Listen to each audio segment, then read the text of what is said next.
అందరికీ నమస్కారం అండి. ఇట్లు మీ కృష్ణవేణి ఛానల్. వీడియో చివరి వరకు వినండి, నచ్చితే లైక్ చేయండి. ఈరోజు కథ. ఒక ఋషి పశువుల కాపరిని చూసి చాలా బాధపడతాడు. ఎందుకో ఈ కథలో తెలుసుకుందాము. ఒకనాడు ఒక ఋషి అడవిలో ఒక పెద్ద చెట్టు కింద ధ్యానంలో కూర్చొని ఉండగా హోరు గాలితో కూడిన వాన ఒకటి మొదలయ్యింది. వాన చాలాసేపు కొనసాగింది. వానలో తడవకుండా ఉండాలని ఋషి చాలా ప్రయత్నించాడు. దగ్గరలోనే ఉన్న పొదల చాటుకు వెళ్ళాడు. తను కూర్చున్న చెట్టు మొదలుకు అంటిపెట్టుకొని ముడుచుకొని కూర్చున్నాడు. ఎంత చేసినా వాన చినుకులను ఆయన జయించలేకపోయాడు. బాగా తడిసిపోయాడు. వాన చాలాసేపు కురిసింది. ఆయన వేసుకున్న ఉత్తరీయము శరీరం మొత్తాన్ని పూర్తిగా కప్పటం లేదు. అందువల్ల అసలే శుష్కించిన ఆ ఋషి శరీరం వణకడం మొదలుపెట్టింది. చాలాసేపు జోరుగా కురిసిన తర్వాత వాన ఆగిపోయింది. గాలి కూడా తగ్గింది. అడివంతా నిశ్శబ్దం ఆవరించింది. సరే, వాననీటి శబ్దాలు స్పష్టంగా వినబడుతున్నాయి.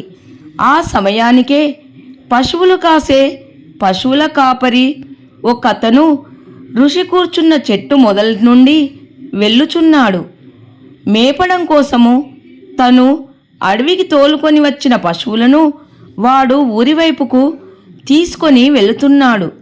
అతని దుస్తులు మాత్రము ఏమాత్రమూ తడిసిలేవు. పొడి పొడిగా ఉన్న బట్టలతో ఆ పశువుల కాపరి చాలా హుషారుగా పశువుల్ని తోలుకపోతున్నాడు. పైగా అతను వాన మీద ఒక మంచి జానపదాన్ని రాగయుక్తంగా పాడుతూ పోతున్నాడు, కులాసాగా. ఋషికి చాలా ఆశ్చర్యం వేసింది. ఆయన అనుకున్నాడు, ఎన్ని విద్యలు నేర్చినాను నేను, కానీ వానలో తడవలేకుండా ఉండే విద్యను మాత్రము నేర్చుకోలేదు.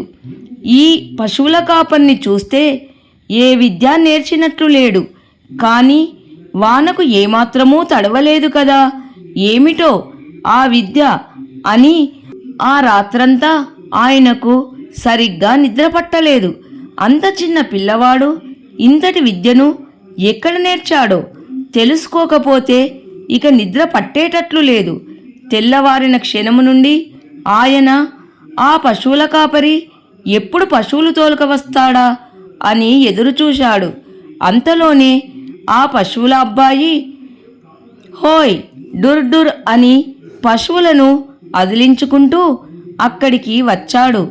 ఉండబట్టలేని ఋషి అడిగాడు, నిన్న జోరుగా వాన కురిసిన తర్వాత కూడా నువ్వు ఏమాత్రము వర్షంలో తడవకుండా పొడి పొడిగా ఉన్న బట్టలతో ఊరివైపుకు వెళ్ళడం నేను గమనించాను. ఈ అడవిలో ఆ వానకు తడవకుండా నువ్వెలా ఉండగలిగావు అని అడిగాడు ఋషి. ఆ పశువుల కాపరి సిగ్గుపడుతూ నవ్వాడు. ఓ అదా, ఏమీ లేదు స్వామి. వాన వస్తుందని అనిపించగానే గోచి తప్ప మిగిలిన బట్టలన్నీ విప్పేసి నా దగ్గరున్న లొట్టి అంటే చిన్న కుండలోకి అదిమి పెట్టాను. ఇక వాన మొదలు కాగానే ఆ లొట్టిని ఒక రాయి మీద బోర్లించి పెట్టేశాను.